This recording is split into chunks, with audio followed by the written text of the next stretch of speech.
अखिलेश यादव का जन्म यूपी के इटावा जिले के सैफई नामक गांव में 1 जुलाई 1973 को हुआ था। उनके पिता मुलायम सिंह यादव देश के बड़े नेता थे।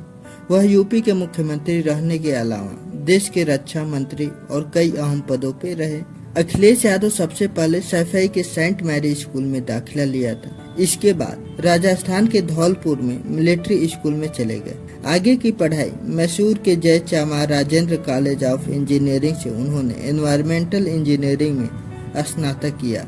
फिर परास्नातक के लिए ऑस्ट्रेलिया की सिडनी यूनिवर्सिटी से की। तभी इनके जीवन में एक लड़की आती है जिसका नाम डिम्पल यादव था। डिम्पल यादव और अखिलेश यादव की लव स्टोरी किसी फिल्मी स्टोरी से कम नहीं है। दोनों का परिवार उनकी शादी के लिए तैयार नहीं था। डिम्पल यादव से जीवन भर का गठबंधन करने के लिए अखिलेश यादव को काफी पापड़ बेलने पड़े थे। डिम्पल यादव की पहली मुलाकात जब अखिलेश यादव से हुई थी, उस वक्त उनकी उम्र सिर्फ 17 वर्ष की, जबकि अखिलेश की उम्र 21 वर्ष की थी। अखिलेश उन दिनों इंजीनियरिंग की पढ़ाई कर रहे थे, जबकि डिम्पल स्कूल में थी। दोनों एक कॉमन फ्रेंड के जरिए पार्टी में मिले। पहली ही मुलाकात में दोनों के बीच दोस्ती हो गई। इसके बाद डिम्पल यादव अखिलेश यादव दोनों के बीच बातचीत होती रही। इसी बीच अखिलेश यादव पढ़ाई के लिए ऑस्ट्रेलिया चले गए। विदेश जाने के बाद भी अखिलेश यादव और डिम्पल यादव का एक दूसरे से बातें करते रहे। दोनों के बीच प्यार का परवान चढ़ने लगा और दोनों एक दूसरे को 4 साल तक डेट किया।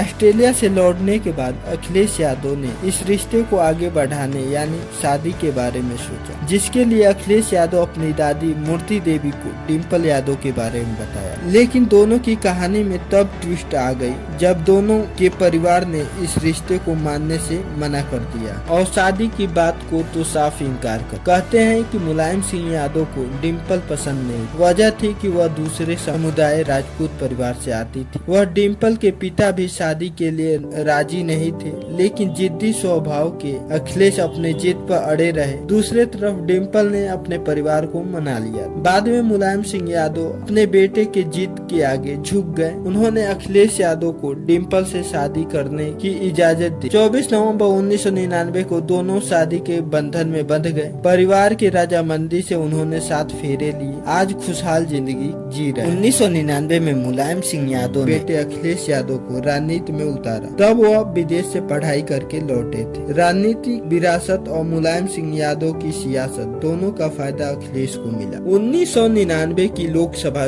उपचुनाव में मुलायम कन्नौज और संभल से चुनाव लड़ा। अखिलेश ने पिता के चुनाव प्रचार में भाग लिया। उसी दौरान मुलायम सिंह यादव के साथ वंशवादी राजनीति के धुर विरोधी जनेश्वर मिश्र ने कहा कि यही सही वक्त है अखिलेश को राजनीति में लाने। मुलायम दोनों जगहों से चुनाव जीत चुके थे। कन्नौज की सीट खाली कर दी तो अखिलेश को चुनाव लड़ाने की बात उठी। मुलायम के बेटे को समाजवादी पार्टी में लॉन्च करने का इससे अच्छा कोई और मौका नहीं। जिस वक्त मुलायम अखिलेश की सियासत में ओपनिंग के लिए सोच रहे थे, उसी वक्त अखिलेश अपनी नई दुल्हनिया के साथ देहरादून में। तभी अचानक मुलायम सिंह यादव का अखिलेश के पास फोन पहुंचा, आओ तुम्हें कन्नौज से चुनाव लड़ना है। अखिलेश ने पहली बार चुनाव का पर्चा कन्नौज लोकसभा चुनाव के लिए भरा। मुलायम सिंह के विरोधियों ने मोर्चा खोल दिया। आरोप लगाया कि मुलायम सिंह यादव भाई भतीजावाद फैला रहे हैं, जो उनके गुरु डॉक्टर राम मनोहर लोहिया के समाजवादी विचारधारा के खिलाफ है। बहुजन समाज पार्टी ने अखिलेश की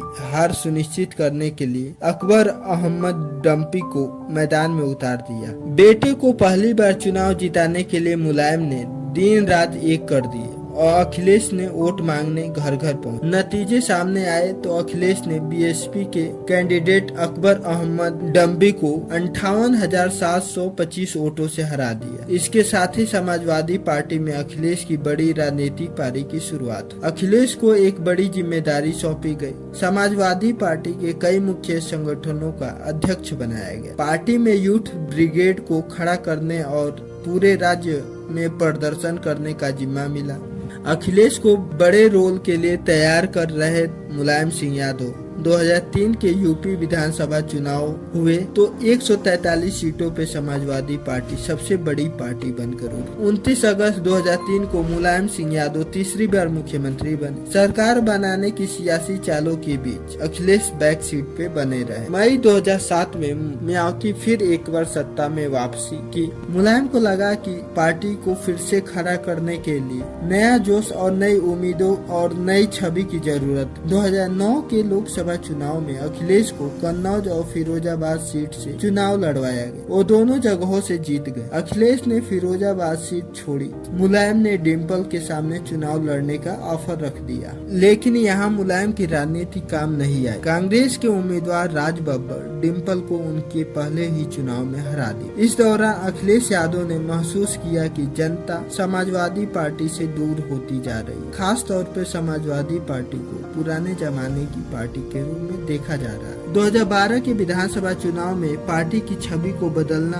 अखिलेश के लिए सबसे बड़ी चुनौती। अखिलेश ने बाहुबलियों को टिकट देने का विरोध किया। जनता में यह संदेश गया कि समाजवादी पार्टी का ये युवा चेहरा दागियों को राजनीति से दूर ही रखेगी। 35 से 40 सीट महिला और युवाओं को दिया गया। टिकट बंटवारे के ज्यादा फैसले अखिलेश ने ही किए। इसी बहाने मुलायम अखिलेश को बड़े फैसले लेने के लिए तैयार कर रहे हैं। उत्तर प्रदेश चुनाव का ऐलान के बाद अखिलेश पूरे राज्य के दौरे पर निकल पड़े। समाजवादी पार्टी क्रांति रथ पर गांव-गांव घूमकर उन्होंने पार्टी के लिए वोट मांगा। अखिलेश का मुकाबला मायावती और कांग्रेस से था। कांग्रेस भी अपने खोई हुई जमीन के लिए जोर लगा रही थी। जब नतीजे सामने आए तो मायावती के साथ साथ कांग्रेस के भी होश उड़ गए। 403 विधानसभा सीटों में समाजवादी पार्टी ने 224 सीटों पे जीत हासिल। वहीं बहन मायावती की कुर्सी भी छीन चुकी। कांग्रेस पूरी तरह से हार चुकी। देश को जीत मिली। मुलायम सिंह यादव को अब मुख्यमंत्री का नाम तय करना था। राम गोपाल यादव ने खुलेआम अखिलेश यादव का मुख्यमंत्री पद के लिए नाम ले लिया था। इस बात से शिवपाल यादव नाराज हो गए। शिवपाल चाहते थे कि मुलायम कम से कम 2 वर्ष तक मुख्यमंत्री रहे या